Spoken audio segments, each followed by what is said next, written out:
എല്ലാവർക്കും നമസ്കാരം. നാരായണീയ സഹസ്രം 174 ദിവസത്തിലേക്ക് എത്തിച്ചേർന്നിരിക്കുന്നു. നമ്മൾ 17 ദശകത്തിലെ 6 ശ്ലോകത്തിലേക്ക് പാരായണ പ്രഭാഷണങ്ങളൊക്കെ എത്തിച്ചേർന്നിരിക്കുന്നു. ഇന്നത്തെ പ്രത്യേകത, ധ്രുവകുമാരൻ തപസ് ചെയ്ത് ആ ദേവന്മാർ പറഞ്ഞതനുസരിച്ച് ധ്രുവകുമാരൻ്റെ മുൻപിലേക്ക് ഭഗവാൻ പ്രത്യക്ഷപ്പെടുന്ന രംഗമാണ് ഇന്നത്തെ ശ്ലോകത്തിലുള്ളത്. നമുക്ക് അതിനു മുമ്പ് നമ്മുടെ ഭാരതീയ സംസ്കാരത്തിൻ്റെ പ്രത്യേകത എന്താണെന്നും അതുപോലെ തന്നെ നമ്മുടെ നാടിൻ്റെ പ്രത്യേകത എന്താണെന്നും കൂടെ ഒന്ന് പറഞ്ഞിട്ട് നമുക്ക് പാരായണത്തിലേക്ക് കടക്കാം. അനാദികാലം മുതൽ മനുവിൻ്റെ കാലം മുതൽ, അതായത് സ്വയംഭുവ മനുവിൻ്റെ കാലം മുതൽ ദേശത്തിലെ സമൂഹം ആചരിച്ചു കൊണ്ടിരിക്കുന്ന ധർമ്മപരമായ ആചാരാനുഷ്ഠാനങ്ങളും രീതികളും മര്യാദ കാര്യങ്ങളും വിശ്വാസങ്ങളും മാനവിക മൂല്യങ്ങളുമെല്ലാം ധർമ്മച്യുതി വരുത്താതെ പരമ്പരാഗതമായി അനുസരിക്കുന്നതുമായ സദ്ഭാവങ്ങൾ നിറഞ്ഞ നല്ല കാര്യങ്ങൾ ശുദ്ധ മനസ്സോടെ ചെയ്യുന്നതാണ് സംസ്കാരം കൊണ്ടുദ്ദേശിക്കുന്നത്. ഓരോ ദേശക്കാർക്കും അവരവരുടേതായ സംസ്കാരങ്ങൾ രൂപപ്പെടുത്തിയിട്ടുണ്ട്. എന്നാൽ പണ്ട് മുതലേ ഭാരതത്തിന് അതിൻ്റേതായ ഒരു തനത് സംസ്കാരമുണ്ട്. ഭാരതം ബാഹ്യമായി വൈവിധ്യങ്ങൾ നിറഞ്ഞതാണെങ്കിലും ആധ്യാത്മികമായി ആത്മീയമായി ഒരേ ഭാവം ഉൾക്കൊള്ളുന്നതാണ്. ആത്മാവിനെ അറിയുന്നതിനുള്ള ശ്രമവും ആ ശ്രമത്തിൻ്റെ വിജയവും ആത്മീയമായി മനുഷ്യനെ അറിയുന്ന രീതിയും ഭാരതത്തിൻ്റെ തനി സ്വത്താണ്. നമ്മുടെ പൂർവികരായ ജ്ഞാനികളായ ഋഷിവര്യന്മാർ തുടങ്ങിയിട്ടുള്ള യോഗികൾ അതിനെ ചുക്കാൻ പിടിക്കുകയും വിജയിക്കുകയും ചെയ്തിട്ടുണ്ട്. ആന്തരികമായ ഒരടുപ്പം, ഒരൈക്യം എന്നിവ ഇവിടെ നിലനിന്നിരുന്നു, ഇന്നും ഒരു പരിധിവരെ നിലനിൽക്കുന്നുമുണ്ട്. ആ ആത്മപ്രകാശം നമ്മുടെ പ്രത്യേകതയാണ്.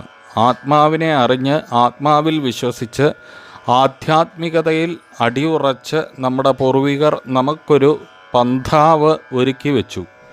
അതിൽ കൂടി ആ ആചാര്യന്മാരായ ജ്ഞാനികൾ അതിൻ്റെ ഭാഗമായി ആചാരാനുഷ്ഠാനങ്ങൾ, ആചാര മര്യാദകൾ, ഭക്ഷണരീതി, വസ്ത്രധാരണ രീതി, പാർപ്പിട സൗകര്യം, പെരുമാറ്റച്ചട്ടം, സ്വഭാവ രൂപീകരണം, ധാർമ്മിക മൂല്യങ്ങളുടെ നിലനിൽപ്പ്, ഇവയ്ക്കെല്ലാം ഉതകുന്ന ഈശ്വരാരാധന സമ്പ്രദായം, ഇങ്ങനെ എന്തെന്ത് കാര്യങ്ങളാണ് നമുക്ക് നേടിവച്ചിരിക്കുന്നത്. അവർ അതെല്ലാം അക്ഷയനിധി പോലെ പല ഗ്രന്ഥങ്ങളിലായി സൂക്ഷിച്ചു വച്ചിരിക്കുന്നു. ആധ്യാത്മികതയും അടിത്തറയിൽ ധർമാദി ചുവരുകൾക്കുള്ളിൽ അനുഷ്ഠാനങ്ങളുടെ മേൽക്കൂരയും കീഴിൽ സൂക്ഷിച്ചിരിക്കുന്നു. അതിനെ കണ്ടറിഞ്ഞ് സ്വായത്തമാക്കി മനസ്സിലാക്കി ധർമാനുസൃതം ജീവിച്ച് ജീവിത സാഫല്യമടയാൻ ഏതൊരു മനുഷ്യനും സാധിക്കും. പണ്ടത്തെ പോലെ ഒന്നിനും ഒരു വിലക്കുമില്ല. ആർക്കും പഠിക്കാം, വേണ്ടത് സ്വായത്തവും ആക്കാം. പണ്ട് ഇതിനൊക്കെ ഒരു നിയന്ത്രണങ്ങളുണ്ടായിരുന്നു. ഇന്നത്തെ കാലത്ത് അതിനൊരു നിയന്ത്രണവും ഇല്ല എന്ന് നമുക്കറിയാം. ആർക്കും എന്തും നമ്മുടെ സംസ്കാരത്തെക്കുറിച്ചുള്ള പഠനമാവാം. അങ്ങനെ ആ ഒരു നല്ല സംസ്കാരം, ഭാരതീയ സംസ്കാരം വീണ്ടും തിരിച്ചു വന്ന് ഒരു നല്ല രീതിയിലേക്കുള്ള ഒരു ജീവിത രീതി ഊട്ടിയുറപ്പിക്കുവാൻ നമ്മളെല്ലാവരും ശ്രമിക്കണം എന്ന് അഭ്യർത്ഥിക്കുന്നു. ഇനി നമ്മുടെ നാടിൻ്റെ പ്രത്യേകത എന്താണെന്നും കൂടെ അറിയാം. ഏകം എന്ന സത്തിനെ അറിയുകയും ആ ഏകത്വത്തിൽ കൂടി നാനാത്വം മനസ്സിലാക്കുകയും ആ നാനാത്വത്തിൽ നിന്ന് ഏകത്വത്തിൽ എത്തിച്ചേരുകയും ചെയ്യുന്ന ഒരു കർമ്മ പദ്ധതി നമ്മുടെ നാടിൻ്റെ പ്രത്യേകതയാണ്. അതിൽ കൂടിയാണ് എല്ലാ ആത്മാവും ഒന്നാണെന്ന നിഗമനത്തിൽ നമ്മുടെ പൂർവികർ എത്തിയത്. അവർ അത് മനസ്സിലാക്കുക മാത്രമല്ല, പരമ്പരാഗതമായി അത് മറ്റുള്ളവരെ അറിയിക്കുന്നതിനും ഫലപ്രദമായി ശ്രദ്ധിച്ചിരുന്നു. ആ വെളിച്ചമാണ് നമ്മുടെ ആധ്യാത്മിക ഗ്രന്ഥങ്ങളുടെ മികവിന് കാരണം. ഓരോ ആത്മാവിൻ്റെ ഭിന്നരൂപങ്ങളും ഭാവങ്ങളും ഭാവനകളും അതനുസരിച്ചുണ്ടായി. പിന്നെ എല്ലാത്തരം ജനങ്ങളെയും ഒരുപോലെ ഉൾക്കൊള്ളിക്കുന്ന ഒരു നല്ല രീതി ഇവിടെയുണ്ട്. അത് ആരെയും ആകർഷിക്കുന്നതാണ്. അതിഥികളെ അവർ ആരായിരുന്നാലും സൽക്കരിക്കുന്ന ഒരു പ്രവണതയും പ്രത്യേക തരമാണ്. സത്യത്തിലും ധർമ്മത്തിലും അടിയുറച്ച വിശ്വാസം അത് നല്ലൊരു ഗുണമാണ്. നല്ല യോഗികളെയും സന്യാസിമാരെയും ബഹുമാനിക്കുന്ന അവരുടെ ആചാര്യത്വം സ്വീകരിക്കുന്ന പ്രവണതയും പ്രത്യേകം എടുത്തു പറയത്തക്കതാണ്. പഴയകാലത്തെ രാജാക്കന്മാർ പോലും ആചാര്യൻ്റെ ഉപദേശം തേടിയിരുന്നു, അത് സ്വീകരിക്കുകയും ചെയ്തിരുന്നു. അതായത് രാജാക്കന്മാർ വരെ ആചാര്യന്മാരെ ആദരിച്ചിരുന്നു, ബഹുമാനിച്ചിരുന്നു, അവരുടെ ഉപദേശം സ്വീകരിച്ചിരുന്നു. ഇക്കാര്യം ആദികാവ്യമായ രാമായണം ബോധിപ്പിക്കുന്നു. ദശരഥൻ, ശ്രീരാമൻ ഇവർ കുലാചാര്യനായ വസിഷ്ഠ മഹർഷിയുടെ ഉപദേശം എല്ലാ കാര്യത്തിനും സ്വീകരിച്ചിരുന്നു എന്ന് നമുക്ക് രാമായണത്തിൽ കാണാം. പണ്ട് മുതലേ മനുഷ്യൻ പ്രകൃതിയെ ബഹുമാനിച്ചിരുന്നു, പൂജിച്ചിരുന്നു. പ്രകൃതി ലോകമാതാവാണ്. മാതാവിനെ പൂജിക്കുക നമ്മുടെ ധർമ്മമാണ്, ധർമാചാരമാണ്. അതുകൊണ്ട് പ്രകൃതി ദേവിയും തൻ്റെ സന്താനങ്ങളെ കരുണാപൂർവം സംരക്ഷിച്ചിരുന്നു. ദേവി കോപിച്ചാൽ പ്രകൃതിക്ഷോഭം കൊണ്ട് അത് പ്രകടമാക്കിയിരുന്നു. അതിൻ്റെ സൂചന കിട്ടിയാൽ തന്നെ ജനങ്ങൾ ഒറ്റക്കെട്ടായി പ്രകൃതിയെ സന്തുഷ്ടരാക്കിയിരുന്നു. അവർ പ്രകൃതിയെ നിന്ദിക്കുകയോ അവഹേളിക്കുകയോ പ്രകൃതി നിയമത്തെ ചോദ്യം ചെയ്യുകയോ അനുസരിക്കാതിരിക്കുകയോ ചെയ്തിരുന്നില്ല. പ്രകൃതി ശക്തിയെ അവർ അറിഞ്ഞിരുന്നു. ഇന്നത്തെ പോലെ പ്രകൃതിയെ വെല്ലുവിളിക്കുകയോ പ്രകൃതി ധ്വംസനം നടത്തുകയോ ചെയ്തിരുന്നില്ല. അതിനാൽ പ്രകൃതി പ്രപഞ്ചത്തിന് അനുകൂലമായിരുന്നു പണ്ടുകാലത്ത്. ഇന്നങ്ങനെയാണോ? ഇന്ന് നമ്മൾ കാണുന്ന ആ പ്രകൃതിയെ വെല്ലുവിളിക്കുന്നതിനുള്ള ദുരന്തങ്ങൾ നമ്മളെല്ലാവരും അനുഭവിച്ചു കൊണ്ടിരിക്കുന്നു. അത് ഓഖിയായിട്ടാണെങ്കിലും പ്രളയമായിട്ടാണെങ്കിലും മഹാമാരിയായിട്ടാണെങ്കിലും ഒക്കെ നമ്മൾ ആ പ്രകൃതിയെ വെല്ലുവിളിക്കുന്നതിൻ്റേതായിട്ടുള്ള അനുഭവം കൊണ്ട് ഉണ്ടാവുന്നതാണ്. ഇനിയെങ്കിലും ആ പ്രകൃതിയെ അറിഞ്ഞ് ജീവിക്കുവാനുള്ള ഒരു അനുഗ്രഹം ഭഗവാൻ നമുക്ക് തരട്ടെ. നമ്മളെല്ലാവരും ആ ഒരു ഈ നാരായണീയ സഹസ്രം കാണുന്ന എല്ലാവർക്കും ആ ഒരു ബോധം, പ്രകൃതിയെ അറിഞ്ഞ് ജീവിക്കുവാനുള്ള ഒരു ബോധം എല്ലാവരിലേക്കും ഉണ്ടാവട്ടെ എന്ന് പ്രാർത്ഥിച്ചുകൊണ്ട് നമുക്കിതാ ഇന്നത്തെ പാരായണത്തിലേക്ക് കടക്കാം. ആ ധ്രുവകുമാരൻ്റെ മുമ്പിലേക്ക് ഭഗവാൻ അവതരിക്കുന്ന രംഗമാണ് 6-ാമത്തെ ശ്ലോകം. ശ്രീ ഗുരുവായൂരപ്പ ശരണം. നാരായണം നമസ്കൃത്യ നരം ചൈവ നരോത്തമം ദേവീം സരസ്വതീം വ്യാസം തതോ ജയമുദീരേൻ. മൂകം കരോതി വാചാലം പങ്കം ലംഘേതേ ഗിരിം യൽകൃപാതമഹം വന്ദേ പരമാനന്ദമാധവം. ശ്രീ ഗുരുവായൂരപ്പ ശരണം. ഭൂതനാഥ സദാനന്ദ സർവഭൂതദയാപരാരക്ഷ രക്ഷ മഹാബാഹോ ശാസ്ത്രേ തുഭ്യം നമോ നമഃ. ശ്രീ സ്വാമിയേ ശരണമയ്യപ്പ. ഗുരുഭ്യോ നമഃ. താവത് തപോബലനിരുച്ഛ്വസിതേ ദിഗന്തേ ദേവാർത്ഥിതസ്ത്വമുദയൽ കരുണാർദ്രചേതാഃ. ത്വദ്രൂപഛിദ്രസനിലീനമതേ പുരസ്താദാവിർബഭൂവിധ വിഭോ ഗരുഡാധിരൂഢാ. ശ്രീ ഗുരുവായൂരപ്പ ശരണം. സർവത്ര ഗോവിന്ദനാമസങ്കീർത്തനം. ഗോവിന്ദ ഗോവിന്ദ. താവത് തപോബലനിരുച്ഛ്വസിതേ ദിഗന്തേ ദേവാർത്ഥിതസ്ത്വമുദയൽ കരുണാർദ്രചേതാഃ. ത്വദ്രൂപഛിദ്രസനിലീനമതേ പുരസ്താദാവിർബഭൂവിധ വിഭോ ഗരുഡാധിരൂഢ. ശ്രീ ഗുരുവായൂരപ്പ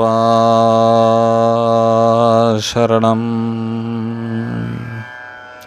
ഈ ചാനലിലെ വീഡിയോസൊക്കെ ആദ്യമായിട്ട് കാണുന്നവരാണെങ്കിൽ ഈ ചാനൽ സബ്സ്ക്രൈബ് ചെയ്യുക.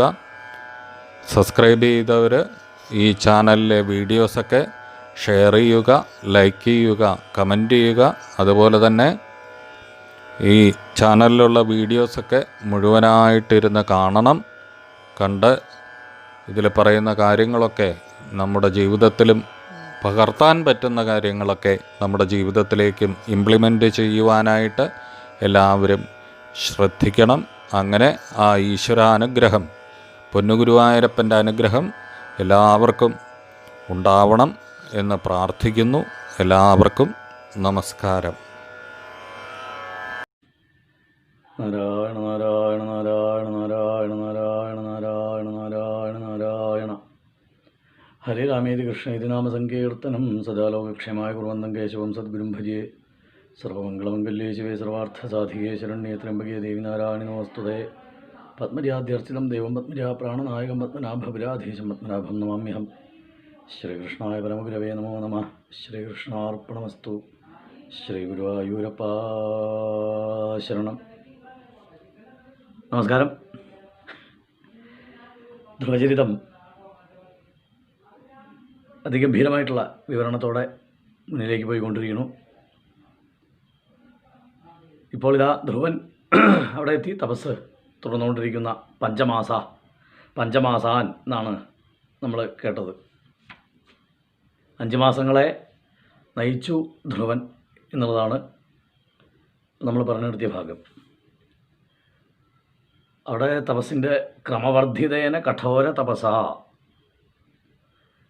ഓരോ ക്രമത്തിൽ ഓരോ സ്റ്റെപ്പ് ബൈ സ്റ്റെപ്പായിട്ട് ഓരോ ഘട്ടങ്ങളിൽ ഓരോന്നിനെ വർദ്ധിപ്പിച്ചും ചിലതിനെ നിരോധിച്ചും ചിലതിനെ താഴ്ത്തിയും ആണ് കഠോരമായ ആ തപസ്. അവിടെ തപസ് നിന്നിട്ടാണോ ഇരുന്നിട്ടാണോ എന്നുള്ളതിൻ്റെ തെളിവാണ്. നിന്നിട്ട് തന്നെയാണ് തപസ് ചെയ്തിരിക്കുന്നത് ധ്രുവൻ എന്ന് മൈത്രേയ മഹർഷി ചതുർത്ഥത്തിൽ ഭാഗവത്തിൽ ഉപദേശിക്കുന്നുണ്ട്. അപ്പം ഈ ധ്രുവചരിതം എന്നുള്ളത് മൊത്തത്തിൽ അർത്ഥത്തിൻ്റെ എന്താണ് നമ്മൾ അർത്ഥിക്കേണ്ടത്, എന്താണ് നമ്മൾ ഉദ്ദേശിക്കേണ്ടത്, എന്താണ് നമ്മൾ ആഗ്രഹിക്കേണ്ടത് എന്നുള്ളതിൻ്റെ ഒരു സിമ്പലാണ്. അപ്പോൾ ധ്രുവചരിതത്തിലെ ഏറ്റവും പ്രസക്തമായ അല്ലെങ്കിൽ അതിൻ്റെ ഹൈലൈറ്റ് എന്ന് പറയാവുന്ന ഭാഗമാണ് തപസ് എന്നുള്ളത്. തപസ്സിനെ കുറിച്ചാണ് കഴിഞ്ഞ ദിവസം നമ്മൾ പറഞ്ഞത്. അപ്പോൾ ആ തപസ്, ക്രമത്തിലുള്ള തപസ്സിനെ കൊണ്ട് നിന്നെ പഞ്ചമാസാൻ എന്ന് മാത്രമേ ഭട്ടതിരിപ്പാട് അവിടെ പറഞ്ഞുള്ളൂ. എന്നുവെച്ചാൽ 5 മാസങ്ങളെ കഴിച്ചുകൂട്ടി എന്നുള്ള രീതിയിലാണ് ഭട്ടതിരിപ്പാട് അത് ചിത്രീകരിച്ചിരിക്കുന്നത്. അപ്പോൾ ഈ 5 മാസം എങ്ങനെ കഴിച്ചുകൂട്ടി? ക്രമവർദ്ധിതേന കഠോര തപസ. അപ്പോൾ അവിടെ ആ 5 മാസം എന്ന കാലഘട്ടത്തിന് പ്രാധാന്യമില്ല. പുറമേയുള്ളവരുടെ 5 മാസമാണ് ഭട്ടതിരിപ്പാട് അവിടെ പറയണത്, അല്ലെങ്കിൽ മൈത്രേയ മഹർഷി പറഞ്ഞിരിക്കുന്നത്. ധ്രുവനെ സംബന്ധിച്ചിടത്തോളം ആ കാലം അദ്ദേഹത്തിന് അറിഞ്ഞില്ല എന്നുള്ളതാണ്. കാരണം ഈ ക്രമമായിട്ടുള്ള വളരെ ഡിസിപ്ലിൻഡ് ആയിട്ടുള്ള ഒരു ചിട്ടയോടെയുള്ള തപസ്സായത് കാരണം അദ്ദേഹത്തിന് ഓരോ ഘട്ടത്തിലും അതിൻ്റെ ശാരീരികമായിട്ടുള്ള അനുഭവം ഉണ്ടായിരുന്നു. അപ്പോൾ ഈ ശാരീരികമായിട്ടുള്ള ആവശ്യങ്ങളോ അല്ലെങ്കിൽ അനുഭവങ്ങളോ കുറയ്ക്കുക, ആത്മാവിന് വേണ്ടത് കൂടുതൽ നൽകുക എന്നുള്ളതിനാണ് അദ്ദേഹം പ്രാധാന്യം കൊടുത്തത്. നമ്മുടെ തപസ്സുകളൊക്കെ ഇത്തരത്തിൽ ഡിസൈൻ ചെയ്യപ്പെട്ടതാണ്. ക്രമവർദ്ധിതം ആയിക്കഴിഞ്ഞ തപസ്സായി കഴിഞ്ഞാൽ എന്താണതിൻ്റെ ഗുണം എന്ന് വെച്ച് കഴിഞ്ഞാൽ പ്രകൃതി ജയം ആണ്. ശരീരപ്രകൃതി, ബാഹ്യപ്രകൃതി, ഇത് രണ്ടിനെയും ജയിക്കലാണ് ഈ തപസ്സിൻ്റെ ഏറ്റവും വലിയ പ്രത്യേകത. അത് ക്രമത്തിലായിരിക്കണം. ഒരു സുപ്രഭാതത്തിൽ ആരംഭശൂരത്വം എന്ന് നമ്മൾ പറയാറുള്ള ഒരു ഓവർനൈറ്റിൽ അല്ലെങ്കിൽ ഒരു സുപ്രഭാതത്തിൽ നമ്മളിതിനൊക്കെ ജയിച്ചു, ചിലപ്പോൾ ഉപനിഷത്തിൽ പറയുന്നത് പോലെ അതുപോലെ അധപ്പതിക്കും. ഇതിൻ്റെ ഒരു വലിയൊരു മാക്രോകോസം എന്ന് പറയാവുന്ന രീതിയിലുള്ളതാണ് നമ്മളുടെ ചാതുർവർണ്ണ്യം എന്ന് നമ്മൾ വിളിക്കുന്ന, അല്ലെങ്കിൽ 4 ഘട്ടത്തിലുള്ള 4 തരത്തിലുള്ള വർണ്ണങ്ങളും 4 തരത്തിലുള്ള ആശ്രമങ്ങളും. അപ്പോൾ ഈ ആശ്രമങ്ങൾ എന്നുള്ളത് ഇതിൻ്റെ വലിയൊരു രൂപമാണ്. ഈ ധ്രുവൻ ചെയ്ത തപസ്സിൻ്റെ ഈ 4 മാസമാണല്ലോ ധ്രുവൻ ചെയ്ത കാലഘട്ടം.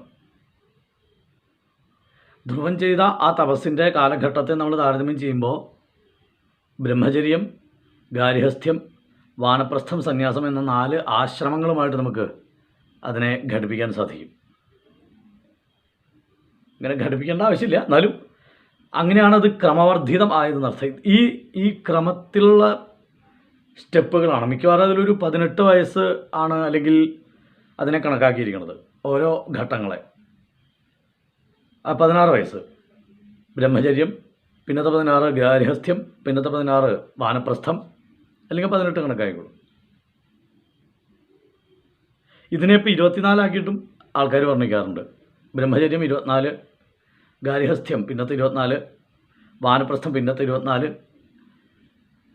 ഓരോരുത്തരുടെ കർമ്മവാസനയ്ക്കും നേരത്തെ പറഞ്ഞ പോലെ ഉറപ്പിനും അനുസരിച്ചാണ് അതല്ല. ക്രമവർദ്ധിതേന കഠോര തപസ. അപ്പോൾ ആ ഗാർഹസ്ഥ്യ സമയം 3 ദിവസം കൂടുമ്പോൾ കണ്ണു തുറന്നു ഖര പദാർത്ഥങ്ങൾ, കായികനികൾ ഭക്ഷിച്ചു എന്നവിടെ പറയുന്നുണ്ട്. ബ്രഹ്മചര്യ സമയത്ത്, ആദ്യത്തെ സ്റ്റേജ് ബ്രഹ്മചര്യത്തിൽ ഇതുപോലെ കുറച്ച് ശാരീരികമായിട്ടുള്ള ആഭിമുഖ്യം വർദ്ധിക്കുന്ന സമയമാണ്. ഈ ബ്രഹ്മചര്യത്തിലെ ദൃഢതാദിഭിര്യമയിഹി എന്ന ഭട്ടതിരിപ്പാട് പറഞ്ഞതുപോലെ ബ്രഹ്മചര്യം എന്ന ദൃഢമായ യമനിയമങ്ങളിലൂന്നിയ ആ ആചാരാനുഷ്ഠാനങ്ങളെ കൊണ്ടാണ് അടുത്ത സ്റ്റെപ്പിലേക്ക് പോണത്. 2-ാം മാസത്തിലേക്ക് എത്തുമ്പോൾ ദ്രവമായിട്ടുള്ള രൂപത്തിലുള്ള ഭക്ഷണം മാത്രം കഴിച്ചു എന്നാണ്. എന്ന് വെച്ചാൽ അവിടെ ഭക്ഷണത്യാഗം ശീലിച്ചു. ഇങ്ങനെ ശരീരത്തിൻ്റെ അല്ലെങ്കിൽ പ്രകൃതിയുടെ ഓരോരോ ഘട്ടങ്ങളെ ജയിക്കലാണ് വാസ്തവത്തിൽ ക്രമവർദ്ധിതേന കഠോര തപസ്സ എന്ന് പറയുന്നത്. അതുതന്നെയാണ് വാസ്തവത്തിൽ അതിൻ്റെ വലിയൊരു ബൃഹദ് രൂപമായിട്ട്, അതിൻ്റെ ഒരു വലിയൊരു മാക്രോകോസമായിട്ട് അതിനെ ചിത്രീകരിച്ചിരിക്കുന്നത് ഈ 4 ആശ്രമങ്ങൾ. അപ്പോൾ അതിന് വിദ്യാർത്ഥിത്വം, ഗൃഹസ്ഥ അവസ്ഥ, അത് കഴിഞ്ഞാൽ വാനപ്രസ്ഥം, അത് കഴിഞ്ഞാൽ ഇതിനെയെല്ലാം ഉപേക്ഷിക്കുന്ന അവസ്ഥ. അതാണ് 4-ാം മാസത്തിൽ പ്രാണായാമമാണ് അദ്ദേഹത്തിൻ്റെ ഭക്ഷണം എന്ന് പറയുന്നുണ്ടായത്. ഇപ്പോൾ വാനപ്രസ്ഥം എന്ന് പറയുമ്പോൾ ശുഷ്ക ഭക്ഷണം നമ്മൾ ഇന്നലെ പറയലുണ്ടായി. ശുഷ്ക ഭക്ഷണമാണ് വാനപ്രസ്ഥത്തിൻ്റെ പ്രത്യേകത. അവിടെ ഭക്ഷണത്തിനൊന്നും ഒരു പ്രാധാന്യമില്ല. അത് എവിടുന്ന് കിട്ടിയതും എന്തും കഴിക്കുന്ന അവസ്ഥ, ഏതവസ്ഥയിലുള്ള ഭക്ഷണങ്ങളും കഴിക്കുന്ന അവസ്ഥ. കാരണം അവിടെ ശരീര ജയം ഉണ്ടായിക്കഴിഞ്ഞു. ഗൃഹസ്ഥ ജീവിതത്തിലൂടെ ശരീരജയം ഉണ്ടായിക്കഴിഞ്ഞു. അപ്പോൾ ശരീരപ്രകൃതി എന്ന പ്രകൃതിയെ ജയിക്കലും ബാഹ്യപ്രകൃതി എന്ന ഈ വിസിബിൾ യൂണിവേഴ്സ്, അല്ലെങ്കിൽ ഈ ബാഹ്യമായിട്ടുള്ള നമ്മൾ ഇടപെടുന്ന മെറ്റീരിയലിസ്റ്റിക് ആയിട്ടുള്ള ഈ ഒരു അന്തരീക്ഷത്തെയും ജയിക്കലും ഗൃഹസ്ഥ ജീവിതത്തിലൂടെ കഴിയും. അതിനാണ് ഗൃഹസ്ഥ ആശ്രമം എന്ന ആശ്രമം നിശ്ചയിക്കപ്പെട്ടത്. ഗൃഹസ്ഥന്മാരായിട്ടിരിക്കുമ്പോൾ എല്ലാറ്റിനെയും സ്വീകരിക്കലാണ് ഇപ്പോൾ നമ്മൾ ചെയ്യണത്. ഈ സ്വീകാരമല്ല ഗൃഹസ്ഥ ജീവിതത്തിൽ പറഞ്ഞിട്ടുള്ളത്, തിരസ്കാരമാണ്. ശാരീരിക ആഭിമുഖ്യം, പ്രാകൃതികമായിട്ടുള്ള ആഭിമുഖ്യം, മാനസികമായിട്ടുള്ള ആഭിമുഖ്യം, ബൗദ്ധികമായിട്ടുള്ള ആഭിമുഖ്യം എല്ലാം ഇല്ലാതെ ആവലാണ് ഗൃഹസ്ഥ ജീവിതത്തിൻ്റെ ഉദ്ദേശം. കേവലം ഗൃഹസ്ഥ ജീവിതമാണെങ്കിൽ ഇതിനോടൊക്കെ ആഭിമുഖ്യം കൂടി വരിക ചെയ്യുക. അപ്പോൾ ബെറ്റർ എൻവയൺമെൻറ്റ് എന്ന് ഇന്നത്തെ ഭാഷയിൽ വിളിക്കുന്ന അവസ്ഥയിലേക്ക് നമ്മൾ എത്തിച്ചേരാനൊരാഗ്രഹം ഉണ്ടാവും. വാസ്തവത്തിൽ അതല്ല ഈ ഗൃഹസ്ഥ ആശ്രമം എന്നുള്ളത്. ഇതിൻ്റെ അളവ് കുറയ്ക്കുക, ക്രമവർദ്ധിതേന. അപ്പോൾ ഈ ബോഡിലി അല്ലെങ്കിൽ മെറ്റീരിയലിസ്റ്റിക് ആയിട്ടുള്ള നമ്മുടെ വരുന്ന ഈ ചിന്തകളെല്ലാം കുറച്ചു കൊണ്ടുവരാനാണ് വാസ്തവത്തിൽ ദമ്പതി സമേതമായിട്ടുള്ള ജീവിതം, ദാമ്പത്യ ജീവിതം. ഇന്ന് നമ്മൾ കാണുന്നത് ഇതിൻ്റെ വിപരീതമായിട്ടുള്ളൊരു വേർഷനാണ്. അതായത് ഇത് കഴിയുമ്പോഴാണ് നമുക്ക് ആഗ്രഹം വർദ്ധിക്കുന്നത്. നല്ല വീട്, നല്ല ജോലി, നല്ല ശമ്പളം എന്നൊക്കെയുള്ള ചിന്ത വരണത് ഇത് കഴിയുമ്പോഴാണ്. ബ്രഹ്മചര്യം യഥാവിധി അനുഷ്ഠിച്ച ഒരു ബ്രഹ്മചാരിക്ക് ഗൃഹസ്ഥാശ്രമത്തിലേക്ക് എത്തുമ്പോഴേക്കും ദ്രവഭക്ഷണം, ഖരഭക്ഷണം നിർബന്ധമുണ്ടായിരുന്ന അദ്ദേഹം ദ്രവം എന്ന് വെച്ചാൽ ലിക്വിഡായിരിക്കും ചിന്തകളൊക്കെ. ലിക്വിഡിൻ്റെ പ്രത്യേകത എന്താ? സ്ട്രക്ചർലെസ്, ഒഴുകി നടക്കുന്ന ചിന്ത. അപ്പോൾ അതിങ്ങനെ ശുദ്ധമായതേ, ശാന്തമായതേ ഒഴുകി നടക്കൂ, അല്ലെങ്കിൽ ഒഴുകി നടക്കുന്നത് ശാന്തമായി തീരും. അപ്പോൾ ആ ചിന്തകളൊക്കെ പെരിഫറലി ഇതിങ്ങനെ ഒഴുകിപ്പോകും, ചിന്തകളെല്ലാം ഗൃഹസ്ഥ ജീവിതത്തിൽ. ഇപ്പോൾ ഗൃഹസ്ഥ ആശ്രമ ജീവിതമാക്കി കഴിഞ്ഞാൽ പ്രാകൃതികവും ഭൗതികവുമായിട്ടുള്ള ചിന്തകളുടെ ആക്കം കുറയും, അതിൻ്റെ കാഠിന്യം കുറയും. അവിടെയാണ് മൂന്നാമത്തെ സ്റ്റെപ്പിലേക്ക് ധ്രുവൻ കടന്നപ്പോൾ ശുഷ്കഭക്ഷണത്തിലേക്ക് എത്തിച്ചേരുന്നത്. തൃണപർണാദിഭിശീർണൈ കൃതാന്നോഭ്യർച്ചയത് വിഭും എന്നാണ്. തൃണപർണമാണ്, പുല്ലിൻ്റെ ഇല അല്ലെങ്കിൽ പുല്ലിൻ്റെ ഒരു നാമ്പ് എന്ന് പറയുന്നത് സാധനമാണ് അദ്ദേഹം കഴിച്ചിരുന്നത് എന്നാണ് മൂന്നാം മാസത്തിൽ. ശീർണൈഹി, ഉണങ്ങിയത്, കൊഴിഞ്ഞു പോയത്. അപ്പോൾ എത്ര ശുഷ്കമാണ് ആ ഭക്ഷണം എന്ന് ആലോചിച്ചു. അവിടെ രുചിഭേദമില്ല, അതിൻ്റെ അളവ് ഭേദമില്ല. ഭരതയോഗീശ്വരൻ്റെ ഒക്കെ കഥ പറയുമ്പോൾ അമൃതവൽ അഭ്യവഹരതി എന്ന് പറയാണ്. ഭക്ഷണത്തിനോട് അദ്ദേഹത്തിന് സ്വതവേ താല്പര്യമില്ല. പിന്നെ ശരീരത്തിന്, അതിന് നിലനിൽപ്പിന് വേണ്ടി അദ്ദേഹം ഭക്ഷണം കഴിക്കും. അത് അളവ് നോക്കാറില്ല. കഴിക്കുന്നത് അമൃതഭാവത്തിൽ കഴിക്കും, അത് അമൃതഭാവത്തിൽ തന്നെ ശരീരത്തിൽ ചേരും എന്നാണ്. ഈ അവസ്ഥയാണ് വാനപ്രസ്ഥൻ്റെ അവസ്ഥ. മൂന്നാം ഘട്ടത്തിലേക്ക്, തേർഡ് സ്റ്റേജിലേക്ക് എത്തുമ്പോഴേക്കും ഭക്ഷണത്തിന് ഒരു സൗന്ദര്യത്തിനോ അല്ലെങ്കിൽ ഒന്നും പ്രാധാന്യമില്ലേണ്ടി വരും. ഇത് ക്രമത്തിൽ നമ്മളിങ്ങനെ ചെയ്തു വരുമ്പോൾ സംഭവിക്കണത് ശരീരബോധം ക്രമത്തിൽ ജയിച്ചു വരും. അതാണ് ഞാൻ തുടക്കത്തിൽ പറഞ്ഞ പ്രകൃതി ജയം. മൈക്രോകോസമായിട്ടുള്ള ഈ ശരീരം എന്ന പ്രകൃതിയെ ജയിക്കലും ഇതിൻ്റെ വലിയ രൂപം മൈക്രോകോസം എന്ന ആ വിസിബിൾ യൂണിവേഴ്സിനെ ജയിക്കാനുള്ള ശക്തിയും ഇതിൽ ഈ വ്രതചര്യകളിലൂടെ നമുക്ക് സാധ്യമാവും. അവിടെയാണ് ധ്രുവൻ്റെ ഈ ഒരു സംഭവത്തെ ഞാൻ യോജിപ്പിച്ച് പറയാൻ, കോർഡിനേറ്റ് ചെയ്ത് പറയാൻ കാരണം. അപ്പോൾ ഈ 3 ഘട്ടങ്ങൾ, നാലാമത്തെ ഘട്ടം സന്യാസം. നാലാമത്തെ മാസമാകുമ്പോഴേക്കും ധ്രുവൻ്റെ അവസ്ഥ എന്തായി? പ്രാണായാമമായി. സന്യാസത്തിൽ എല്ലാം തിരിക്കലാണ്. 4-ാം മാസത്തിൽ ധ്രുവൻ എല്ലാം തിരിച്ചു കഴിഞ്ഞു. വായുഭക്ഷ ജിതശ്വാസ ധ്യായൻ ദേവമധാരയൽ എന്നാണ്. വായുവിനെ ഭക്ഷണമാക്കി ശ്വാസത്തെ ജയിച്ച് ദേവനെ ധരിച്ചു. ദേവൻ എന്ന് വെച്ചാൽ താൻ ആശ്രയിക്കുന്ന ആ മൂർത്തിയെ ധാരണ ചെയ്തു. അവിടെ താനും ആ മൂർത്തിയും വേറെ അല്ലാത്ത അവസ്ഥയിലേക്ക് എത്തി. ഇതാണ് സന്യാസം. അപ്പോൾ സന്യാസം കഴിഞ്ഞു. പ്രാണായാമത്തിലൂടെ ജീവിക്കുന്നു എന്നുള്ളത് ആഗ്രഹം, ഭക്ഷണം, ശരീരം, പ്രകൃതി, ഇതൊന്നും ബാധകമല്ലാത്ത രീതിയിൽ എല്ലാറ്റിനെയും ന്യസിക്കാൻ, ഉപേക്ഷിക്കാനുള്ള ശേഷി വന്നു. പഞ്ചമേ മാസ്യനുപ്രാപ്തേ, 5-ാം മാസം ആകുമ്പോഴേക്കോ തസ്ഥൗ സ്ഥാണുരിവ ആചല എന്ന് പറയുകയാണ്. സ്ഥാണു എന്ന് പറഞ്ഞാൽ മഹാദേവൻ്റെ പര്യായമാണ്. തൂണിനെയും സ്ഥൂണം എന്നുള്ള അർത്ഥത്തിൽ തൂണിനെയും പറയും. സ്ഥാണു എന്ന് വെച്ചാൽ മഹാദേവൻ്റെ പോലെ അചലനായി, ചലനമില്ലാത്ത ആളായിട്ട് നിന്നു. അവിടെയാണ് ഞാൻ തുടക്കത്തിൽ പറഞ്ഞത് നിന്നു എന്നുള്ളത് മൈത്രേയൻ പറയേണ്ടതെന്ന്. മഹാദേവനെ പോലെ അചഞ്ചലനായി തൂണ് പോലെ നിൽക്കുക എന്ന് പറയാറില്ലേ, ആ അവസ്ഥയിലേക്ക് എത്തി 5-ാം മാസത്തിൽ. ബ്രഹ്മപദൈകേന ധ്യായൻ ബ്രഹ്മ, ധ്യാനത്തിലേക്ക് എത്തി. ധാരണയിൽ നിന്ന് ധ്യാനം. അപ്പോൾ 5-ാം മാസം ആകുമ്പോഴേക്കും മോക്ഷം കിട്ടിക്കഴിഞ്ഞു. ധ്യാതാവായിട്ടുള്ള താനും ധ്യേയമായിട്ടുള്ള രൂപവും രണ്ടല്ല എന്ന ബോധത്തിലേക്ക് ധ്യായൻ ബ്രഹ്മ പദൈകേന തസ്ഥവും, ഒറ്റക്കാലിൽ നിന്നു എന്നാണ്. നമ്മൾ ഇന്നലെ പറയുന്ന ഹിരണ്യശിപു ഒറ്റക്കാലിൽ തന്നെയാണ് നിന്നത്. പക്ഷെ അതിൻ്റെ ടോട്ടൽ ചിത്രമൊക്കെ വേറെയായിരുന്നു, ഉദ്ദേശമൊക്കെ വേറെയായിരുന്നു. അപ്പോൾ 5-ാം മാസം എത്തുമ്പോഴേക്കും ഇതിൻ്റെ മോക്ഷപ്രാപ്തിയിലേക്ക് അതാണ് ക്രമവർദ്ധിതേന കഠോര തപസ്. ക്യുമുലേറ്റീവായിട്ടുള്ള ഈ ഉയർച്ച, അതാണ് ഭാരതീയ സംസ്കൃതിയുടെ, സനാതന സംസ്കാരത്തിൻ്റെ ഏറ്റവും വലിയ പ്രത്യേകത.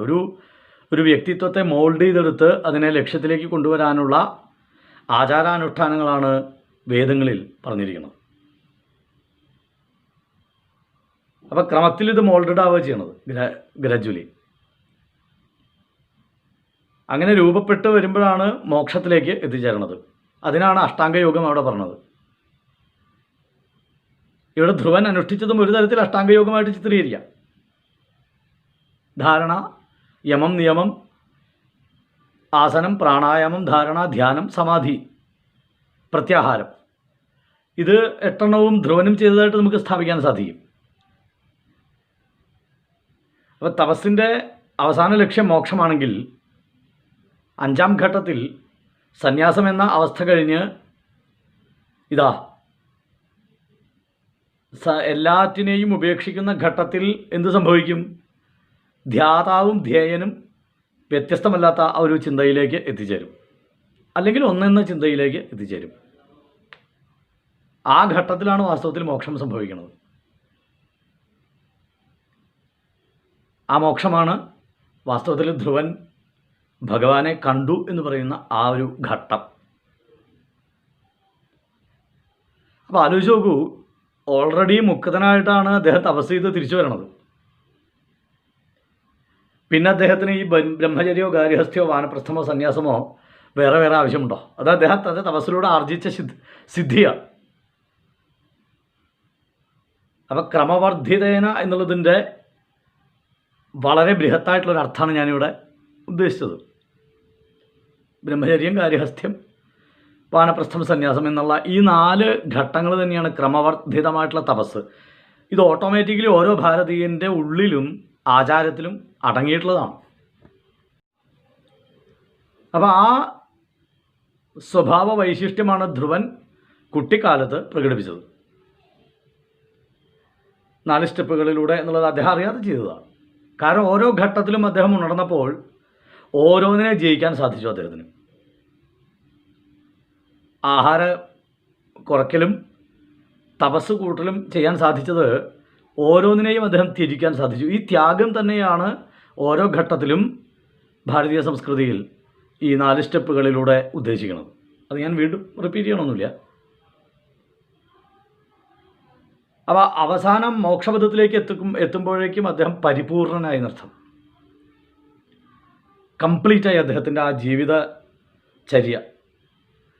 പിന്നീട് എത്രയോ കാലമാണ് അദ്ദേഹം രാജ്യം ഭരിച്ചത്. 36 വർഷസഹസ്രം ശശാസ ക്ഷിതിമണ്ഡലം എന്നാണ് പറയണത്. 36 വർഷസഹസ്രം എന്ന് പറഞ്ഞാൽ 36,000 കൊല്ലം. അത്രയും കാലം രാജ്യം ഭരിച്ചത് പരിപൂർണ മുക്തനായിട്ടാണ്. അപ്പോൾ ആ സിദ്ധി കുട്ടിക്കാലത്ത് തന്നെ നേടിയെടുത്തത് നാരദൻ്റെ ഉപദേശപ്രകാരമുള്ള ഈ അഷ്ടാംഗയോഗത്തോടു കൂടിയിട്ടുള്ള തപസ്സിനാൽ, ക്രമമായിട്ടുള്ള ഈ തപസ്സിനാൽ ഒരു വ്യക്തി ഒരു ജീവിതത്തിൽ മുഴുവൻ ക്രമത്തിലൂടെ എത്തിച്ചേരുന്ന ഘട്ടം അദ്ദേഹം 5 മാസം കൊണ്ട് എത്തിച്ചേർന്നു. ഒരു വ്യക്തി അനവധി കാലങ്ങളെ കൊണ്ട് സമ്പാദിക്കുന്ന പക്വത അദ്ദേഹം 5 മാസങ്ങളെ കൊണ്ട് തപസ്സിനാൽ സമ്പാദിച്ചു. ഇതാണ് സാധാരണ ജീവിതത്തെ ഒരു തപസ്സാക്കി മാറ്റുമ്പോഴുള്ള ഗുണം. നമ്മുടെയൊക്കെ കൺസെപ്റ്റ് അതാണ്. നമ്മളുടെ ജീവിതത്തിനെ തന്നെ തപസ്സാക്കി മാറ്റുമ്പോൾ ഈ ലെങ്ത് കുറയും. ലക്ഷ്യത്തിലേക്കുള്ള ആ ഡെസ്റ്റിനി എന്ന് പറയുന്ന അവസ്ഥയിലേക്കുള്ള ലെങ്ത്ത്, നീളം, ജീവിതത്തിൻ്റെ കാത്തിരിപ്പ് കുറയും. മറ്റത് സാധാരണ ഒരു ഗതിയിൽ ഇങ്ങനെ പോകുന്ന ഒരു മനുഷ്യനായി കഴിഞ്ഞാൽ, സാധാരണ നമ്മുടെ ഒരു പഴഞ്ചൊല്ലും ഉണ്ടല്ലോ, 60 വയസ്സ് കഴിഞ്ഞാൽ ഇതൊക്കെ ആവാമെന്ന്. അപ്പോൾ ആ ഘട്ടമൊക്കെ കഴിഞ്ഞ് അതൊക്കെ വളരെ നിസ്സാരമായിട്ട് നമുക്ക് തള്ളിക്കളയാൻ പറ്റും ഈ രീതിയിൽ ജീവിച്ചാൽ. ഇല്ലെങ്കിൽ സാരമാവും,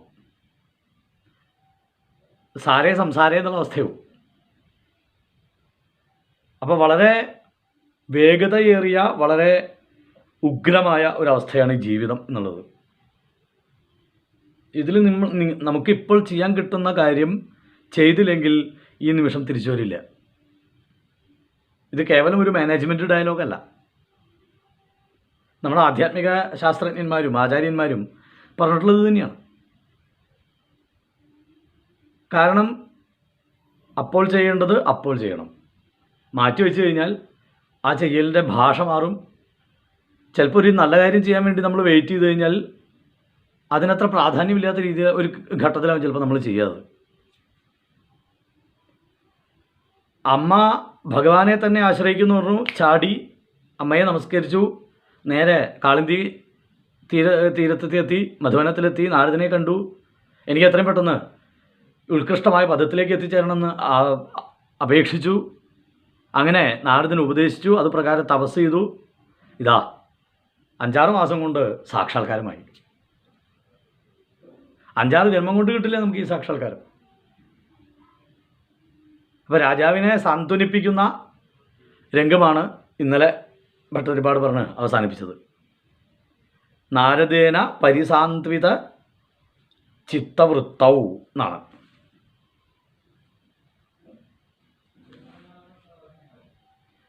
ആ നാരദൻ അദ്ദേഹത്തിനെ സമാധാനിപ്പിച്ചു എന്ന ഘട്ടം. അതിനുശേഷം ഇതാ 5 മാസങ്ങൾ കഴിച്ചുകൂട്ടി കഠോര തപസ്സിനാൽ അദ്ദേഹം നയിച്ചു എന്ന് പറഞ്ഞ് സമർപ്പിക്കുന്നു. താവത്തപോബല നിരുച്ഛ്വസിതേ ദിഗന്തേ. അപ്രകാരം അപ്രകാരം തപോബല നിരുച്ഛ്വസിതേ ദിഗന്തേ. തപോബലത്തിൽ 5-ാം മാസത്തിലെത്തിയപ്പോൾ അദ്ദേഹം പ്രാണായാമത്തിൻ്റെ പ്രത്യേകത പൂരകം, കുംഭകം, രേചകം 3 ഘട്ടങ്ങളിൽ കപില മഹർഷി ഉപദേശിക്കുന്നതൊക്കെ നമ്മൾ ആ സമയത്ത് ഓർത്തതാണ്. ആ ക്രമത്തിലുള്ള പ്രാണായാമം കൊണ്ട് സംഭവിക്കുന്നത് എന്താണെന്ന് വെച്ച് കഴിഞ്ഞാൽ പ്രാണനെ നിയന്ത്രിക്കുകയാണ്. നിയന്ത്രിക്കാൻ ഏറ്റവും ബുദ്ധിമുട്ടുള്ള വസ്തുത ഏതാണെന്ന് ചോദിച്ചു കഴിഞ്ഞാൽ മനസ്സൊന്നുമല്ല, പ്രാണനാ. ഈ പ്രാണവായുവിനെ നിയന്ത്രിക്കാൻ നമുക്ക് സാധിക്കില്ല. ആ പ്രാണ നിരുച്ഛ്വസിതേ, തപോബല നിരുച്ഛ്വസിതേ, തപസ്സിൻ്റെ ബലം കൊണ്ട് ക്രമവർദ്ധിതമായിട്ട് തപസ് ചെയ്ത് 5-ാം മാസം എത്തുമ്പോഴേക്കും ആ പഞ്ചപ്രാണൻ അദ്ദേഹത്തിൻ്റെ നിയന്ത്രണത്തിലായി കഴിഞ്ഞു. അപ്പം തപോബല നിരുച്ഛ്വസിതേ, തപോബലത്താൽ ഉച്ഛ്വാസത്തിലൂടെ, അല്ലെങ്കിൽ ഉച്ഛ്വാസം എന്ന് പറയുന്ന അകത്തേക്ക് എടുക്കുന്ന ശ്വാസത്തിലൂടെ എന്തുണ്ടായി? ഓക്സിജൻ മുഴുവൻ അദ്ദേഹം അങ്ങോട്ട് വലിച്ച് അകത്തേക്ക് കയറ്റിയെന്നാണ്. എവിടുത്തെ? ആ കാളിന്തി തീരത്തെ മാത്രമാണോ? അല്ല, ദിഗന്തേ. ദിഗന്തങ്ങൾ എന്നുള്ളതിന് വ്യാഖ്യാതാക്കൾ പറയുന്നു 4 ദിക്കുകളുടെയും അന്തം, ഒരു ദിക്കുകളുടെ അല്ല. എന്ന് വെച്ചാൽ സൂര്യപ്രകാശം ചെന്നെത്താൻ പറ്റുന്ന സ്ഥലത്തിലത്തെ ആ 4 ദിക്കുകളിലുമുള്ള ഓക്സിജനെ മുഴുവൻ അങ്ങോട്ട് നിയന്ത്രിച്ച് തൻ്റെ ഈ കുഞ്ഞു നാസികയിലൂടെ അദ്ദേഹം അകത്തേക്കാക്കി. തപോബല നിരുച്ഛ്വസിതേ ദിഗന്തേ. നിരുച്ഛ്വസിത എന്ന് പറഞ്ഞാൽ നിശ്വാസവുമുണ്ട് ഉച്ഛ്വാസവുമുണ്ട്. അതാണ് നിരുശ്വസിത എന്ന് പറയാൻ കാരണം, ഉച്ഛ്വസിത എന്ന് പറയാൻ കാരണം.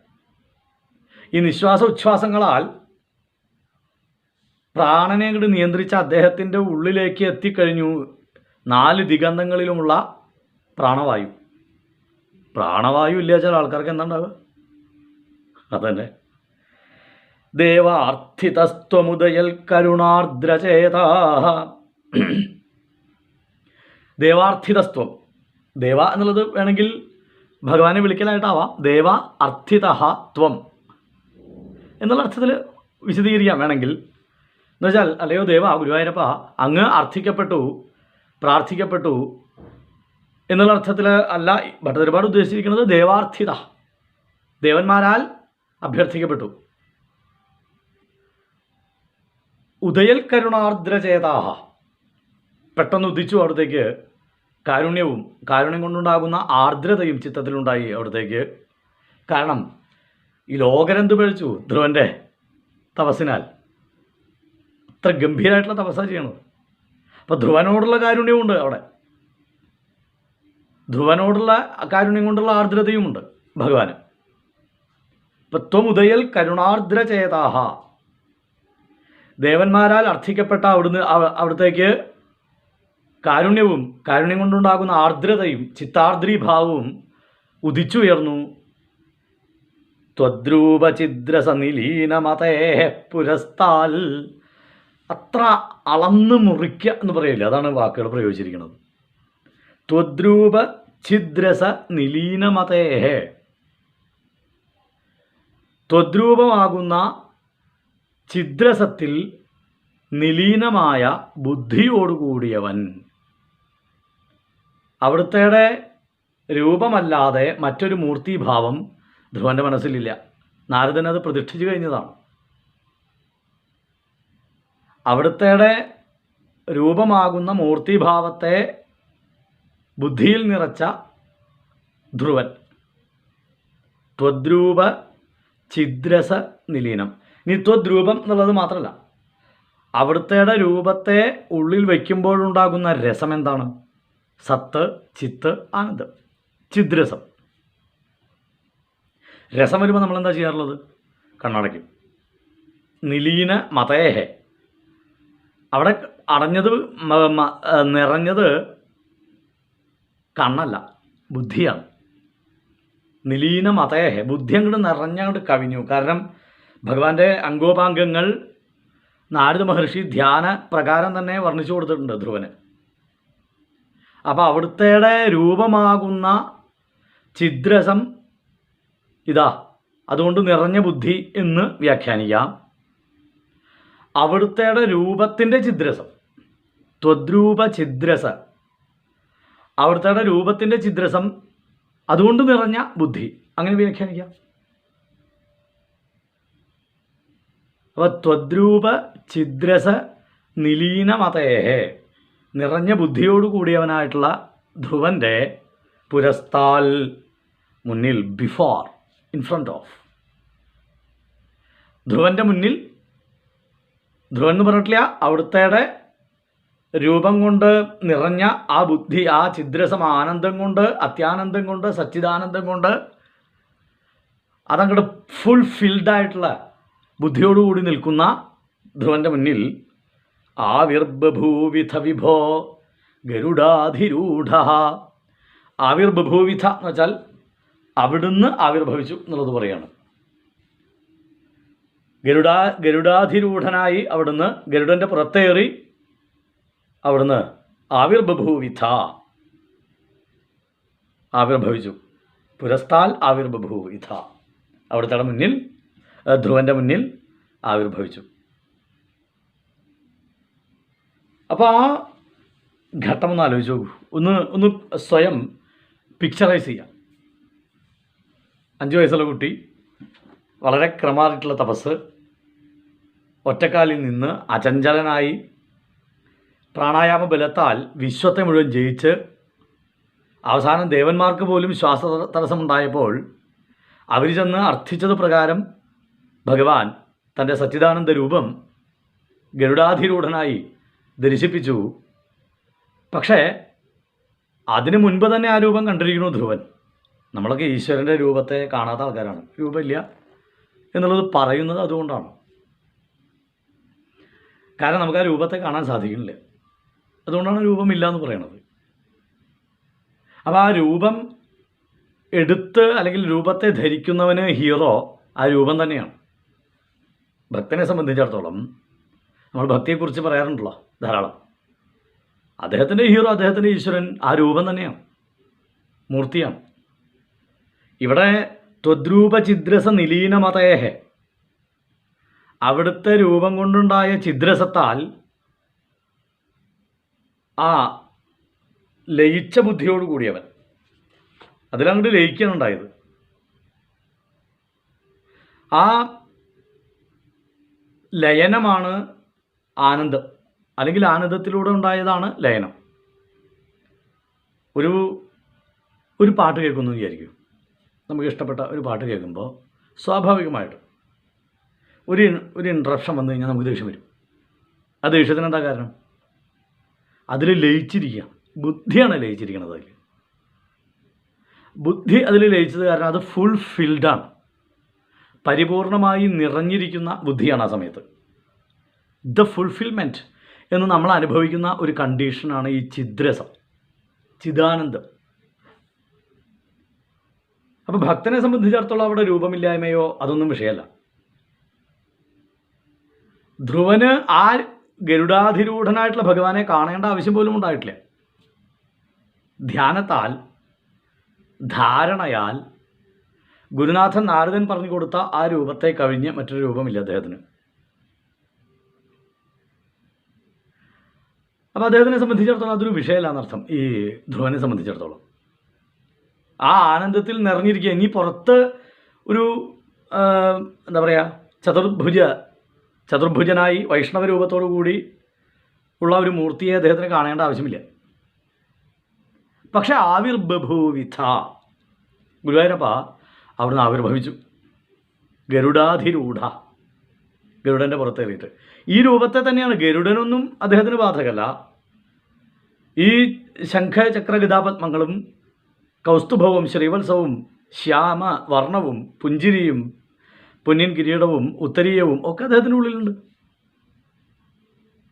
അപ്പോൾ അദ്ദേഹത്തിനെ സംബന്ധിച്ചിടത്തോളം വേറെ രൂപത്തെ കാണേണ്ട ആവശ്യമില്ല. ചിദ്രസ നിലീനമതേ, ബുദ്ധി മുഴുവൻ, ബുദ്ധിയിൽ എന്തെങ്കിലും ഗ്യാപ്പ് ഉണ്ടെങ്കിലല്ലേ പുറമേയുള്ളൊരു വസ്തു നമുക്ക് കയറ്റാൻ സാധിക്കുള്ളൂ.